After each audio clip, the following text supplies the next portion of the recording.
Vauxhall Mokka Infotainment systems can experience frozen screens or a lack of sound due to software glitches, hardware issues, or environmental factors.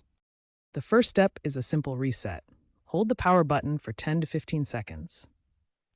For persistent issues, ensure your Mokka's software is up to date. Stellantis has released OTA updates like firmware version 2.5.1 for 2023-2025 models, which addresses frozen screens. For no sound, check the volume settings and ensure the correct audio source is selected.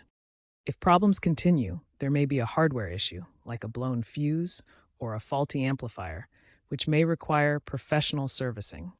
If basic troubleshooting fails, consider a hard reset by disconnecting the battery for 5 to 10 minutes, but be aware of potential data loss. Dealership diagnostics using Stellantis tools can identify specific faults, like corrupted SD cards or faulty USB ports.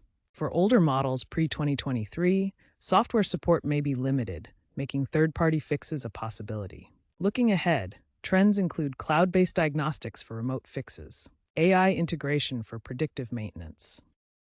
Future systems aim for seamless integration with 5G and V2X connectivity, potentially reducing hardware-related issues. However, be mindful of cybersecurity vulnerabilities. Always prioritize safety and avoid DIY hardware modifications without expertise.